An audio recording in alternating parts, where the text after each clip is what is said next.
I ask you to analyze your life right now. What are the roadblocks that are standing in your way?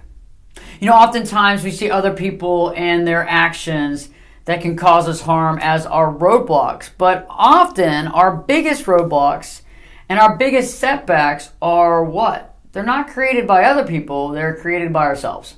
I know, it's weird. We can be our toughest critic. And because we are our toughest critic, we stand in our way of success ultimately often. Some of us do it all the time. And I want to talk about 3 ways that we personally block our own progress and create those roadblocks in our life. The first thing that we do is we use this thing called limiting language.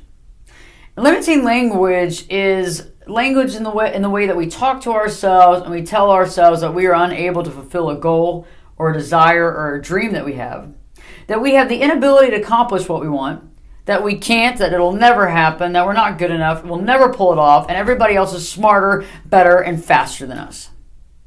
And I've been there before, and I work at this on a daily basis to watch my limiting language because it can sneak in when you're not paying attention. It's very interesting because this is the first line of defense to stopping these roadblocks from being created by our subconscious. The second thing that we do that creates roadblocks is we use this negative self-talk, right? And that kind of just filters into our brain. And it kind of goes past our conscious brain, but it seeps into our subconscious brain where it hangs out and chills forever. And what happens is that it begins to make us think certain ways. And because it makes us think that we can't do something or we're not good enough or life's going to pass us by and the universe hates us, we begin to act on those thoughts subconsciously, meaning we become our own roadblock. Okay, so we actually get in our own way. So we don't need to worry about other people getting in our own way. We do it for ourselves. We're actually tripping ourselves and falling on our own with no help from an outside source whatsoever. The third thing that we often do too, coupled with the negative self-talk, the subconscious mind that's flaring up with the negative thoughts, we have little confidence and faith in our ability to carry out our plans and our goals, right? And so we often look to others to help us out, but they really can't because we can't go outside of ourselves for real help. Sure, if you're trying to quit smoking or if you want to start an exercise routine, finding an accountability partner can help, but you can't depend solely on that accountability partner.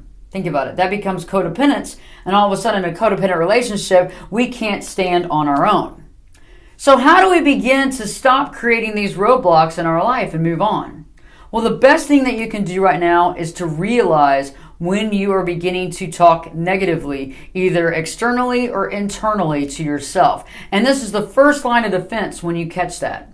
When you begin to hear, I can't, I won't, the world's not helping me out, it's never going to happen for me, I'm always going to be sad, I'm never going to get what I want, realize that that's happening right now and begin to try to stop it. And the best way to stop it is to neutralize it and to hear that comment or to visualize that comment and let it go. Every single time that a negative self-thought comes into your mind, acknowledge it and realize it and let it go. And eventually you're not changing it to total rainbows and unicorn and positivity, but you're basically neutralizing these thoughts and realizing every time that it comes into your mind. You know what happens there is that you set up less roadblocks and you begin to realize that sometimes our enemy is right here. So remember, begin to have that love and respect and understand that a lot of times that self-talk is creating this insecurity, this undermining of who we truly are, because we're all amazing people. We're all amazing. We have unique gifts and qualities that nobody else has. And once we begin to realize that and neutralize that negative self-talk, we can recognize the self-talk and we can work to understand where it comes from. But we can also eventually work to lose the negative talk all the way around. When you hear that negative self-talk come in, understand that it's coming from some place. Let it go. Move on. And begin to tell yourself how great you are, positively influencing yourself and allowing your unique qualities to shine. It's up to you to live your true life today.